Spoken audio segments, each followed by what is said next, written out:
সুন্দর নয়, পরিষ্কার নয়, পরিচ্ছন্ন নয়।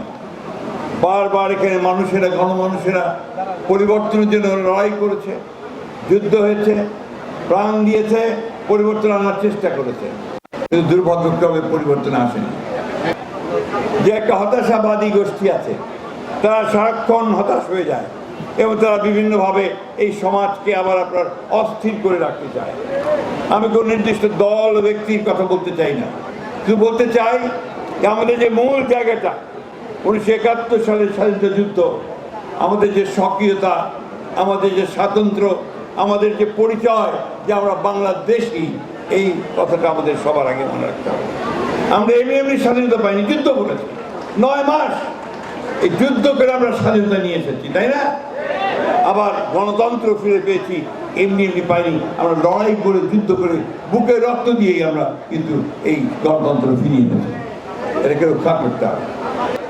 আমরা সমস্ত হানাদার বাহিনীর বিরুদ্ধে, আমরা আধিপত্যবাদের বিরুদ্ধে, আমরা আমাদের মানুষ মাথা উঁচু করে স্বাধীনভাবে বেঁচে থাকতে চাই। রবীন্দ্রনাথ তার জীবনের একটা নতুন অধ্যায় শুরু করেছিলেন। সেই অধ্যায়টা কি ছিল? এখানে যখন তিনি জমিদারের কাজে আসতেন, কৃষকদের কষ্ট, দুঃখ, দুর্দশা দেখে, তাদের অর্থাভাব দেখে তিনি একটা ব্যাংক স্থাপন করেছিলেন এবং কৃষিকে আধুনিক করার জন্য তিনি এখানে আধুনিক পদ্ধতিতে কৃষি কাজ শুরু করেছিলেন। কিন্তু তাই নয়, তিনি একটা কৃষি ইনস্টিটিউট এখানে শুরু করেছিলেন।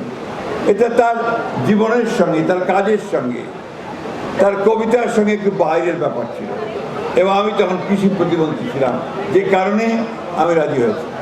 নাটক, গান, সর্বক্ষেত্রে রবি ঠাকুরের যে অবাধ বিচরণ ছিল এবং যাকে নিয়ে আপনারা কিছু আগে শুনলেন, যিনি গোটা বিশ্বকে নাড়িয়ে দিয়েছিলেন তার গীতাঞ্জলি, সেই কবিতা গানের বই থেকে তিনি নিজে ট্রান্সলেট করেছিলেন, যার ফলে তিনি সাহিত্যের নোবেল পুরস্কার পেয়েছিলেন। রবীন্দ্রনাথ হচ্ছে বিশ্ব মানবতার কবি এবং তার কবিতার মধ্য দিয়ে আমরা আমাদের জীবনকে সেভাবে ধরে সাজাতে পারি। অনেক